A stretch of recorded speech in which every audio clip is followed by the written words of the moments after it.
आज हम बात करने वाले हैं जो हमारे पास अवकल समीकरण का रूप होता है, रैखिक अवकल समीकरण। वो उसका रूप क्या होता है और उसका हल किस प्रकार निकाला जाता है, पहले देखेंगे व्यापकता में, फिर उसको समझते हैं किसी एग्जाम्पल के द्वारा। तो सबसे पहले देखते हैं कि रैखिक अवकल समीकरण होती कौन सी है, कि रैखिक अवकल समीकरण का रूप कौन सा होता है।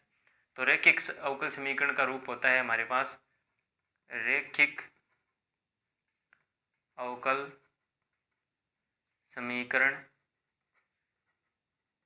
कौन सी होती हैं, वे अवकल समीकरण होती हैं जो किस रूप में हो, dy by D X plus P Y equal Q के रूप में हो।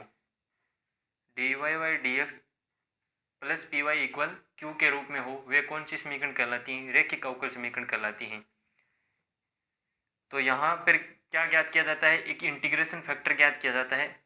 इंटीग्रेशन फैक्टर जिसे आई एफ से दर्शाया जाता है, उसका मान निकाला जाता है ई की पावर में p और यहाँ पे dx। ये हमारे पास इंटीग्रेशन फैक्टर निकाला जाता है। तब रैखिक अवकल समीकरण का हल, रैखिक अवकल समीकरण का हल क्या लिखेंगे, y इंटू इंटीग्रेशन फैक्टर, फिर समाकलन, फिर q इंटू इंटीग्रेशन फैक्टर, और इस पूरे का समाकलन करना है x के सापेक्ष। तो ये हमारे पास बनेगा रैखिक अवकल समीकरण का अभीष्ट हल। तो इसमें पहली बात तो ध्यान में रखना है कि जो हमारे पास रैखिक अवकल समीकरण होती है वो किस रूप में होती है, dy by D X plus P Y equal Q के रूप में होती है।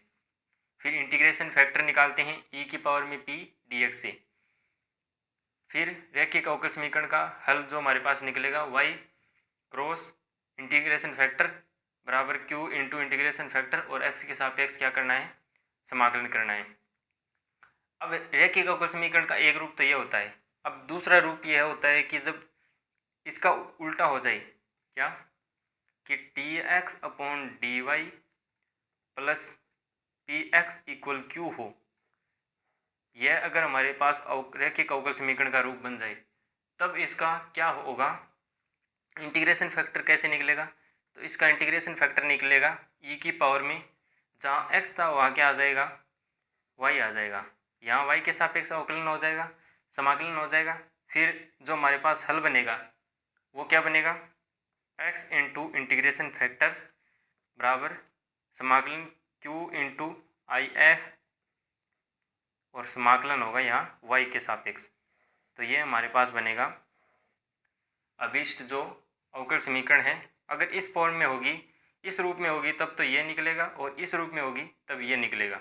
अब हम समझते हैं इसको एक एग्जाम्पल के द्वारा कि इसको हल कैसे ज्ञात किया जाता है। जैसे हमारे पास एग्जाम्पल है कि अवकल समीकरण dy by D X plus X sine 2y equal X cube cos square Y, यह हमारे पास अवकल समीकरण है और इसका हल ज्ञात करना है। तो सबसे पहले तो यह देखेंगे कि यह जो हमारे पास अवकल समीकरण है, यह रैखिक अवकल समीकरण है। यह हमारे पास रैखिक अवकल समीकरण है और यह किसका रूप बनाती है, यहाँ मल्टीप्लाई में क्या चल रहा है, x चल रहा है, तो यह किसका रूप बनाएगी, तो यह रूप बनाएगी हमारे पास, सबसे पहले यह रूप बनाएगी हमारे पास dy by D X plus, और x आ रहा है तो हमारे पास कहने का मतलब dx अपॉन डी वाई का रूप बनाएगी। तो अगर हम इसको हल करें तो सबसे पहले क्या करते हैं, यहाँ हमारे पास यह जो q है, यह किसका, यहाँ तो है x का फलन, यहाँ है y का फलन, और यहाँ क्या है, x का फलन। तो सबसे पहले हम यहाँ जो हमारे पास कोस स्क्वायर वाई है उसका क्या करते हैं, भाग लगाते हैं। तो 1 upon cos square Y D Y by D X plus X, और साइन 2y इक्वल क्या होता है, 2 sine Y cos Y upon यहाँ क्या आ जाएगा, कोस स्क्वायर वाई, और यहाँ बनेगा हमारे पास एक्स क्यूब। तो ये बना sec square Y dy/dx plus ये हमारे पास बन गया 2x और ये कोस से कोस गया और हमारे पास बन गया tan y, क्योंकि एक घात से एक घात कट गई और साइन अपॉन कोस क्या होता है tan, और ये हमारे पास बच गया x³। ये अभी क्या है, रैखिक अवकल समीकरण का रूप नहीं है, इसको रैखिक अवकल समीकरण का रूप बनाते हैं पहले। तो ये अब हम क्या करते हैं, जो हमारे पास tan y है उसको हम मानते हैं v मान लेते हैं। तो हमने माना 2 tan y को मान लेते हैं हम, क्या माने 2 tan y को tan y को माना है, tan y इक्वल क्या मान लिया हमने, जैसे v मान लिया। तो ये हमारे पास बनेगा sec² y dy/dx इक्वल क्या बनेगा dv/dx। यह हमने इसलिए माना है क्योंकि यह जो हमारे पास समीकरण है इसको रैखिक अवकल समीकरण में बनाएंगे तो यहाँ क्या आ जाएगा, v आ जाएगा और ये समाकलन बन के dv/dx का फॉर्म बन जाएगा। तब हम लिखेंगे, इसकी जगह क्या रख देंगे dv/dx और ये हमारे पास बनेगा 2x और v फिर x³। अब हम इसको लिख सकते हैं dv/dx plus v into 2x बराबर x³। तो यह हमारे पास समीकरण बनी है। यह जो समीकरण बनी है यह किसका रूप है, इसका रूप है, जहाँ y की जगह क्या चल रहा है, v चल रहा है। तो अब हम निकालते हैं इंटीग्रेशन फैक्टर। तो इंटीग्रेशन फैक्टर की वैल्यू निकालेंगे तो हमारे पास बनेगा इंटीग्रेशन फैक्टर e की पावर, यहाँ p की जगह क्या है 2x dx। तो यहाँ हमारे पास बनेगा e की पावर में समाकलन 2 तो बाहर आ जाएगा और x का समाकलन क्या होगा x²/2, तो 2 से 2 कट जाएगा, 2 बाहर लेते हैं dx। तो ये हमारे पास x²/2 बनेगा, 2 से 2 कट जाएगा तो हमारे पास बनेगा e की पावर x²। ये हमारे पास आ गया इंटीग्रेशन फैक्टर। अब हम निकालते हैं इसका हल। तो हल क्या होगा, y इंटू IF होता है और y की जगह क्या चल रहा है v, तो v इंटू IF क्या है e की पावर x²। फिर क्या आएगा समाकलन, फिर क्या आएगा q और q की जगह हमारे पास क्या है x³ को लिख सकते हैं x इंटू x² और फिर है IF की जगह क्या है e की पावर x² dx। अब हम x² को क्या मानते हैं, t मान लेते हैं, माना x² इक्वल t। तो ये हमारे पास बनेगा 2x dx इक्वल dt और यहाँ से बना x dx इक्वल dt/2। तो हमारे पास जो समीकरण बनेगी v इंटू e की पावर x²,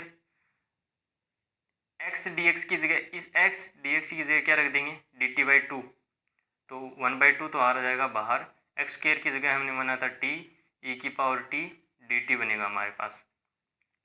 फिर हमारे पास बनेगा v e की पावर x² 1/2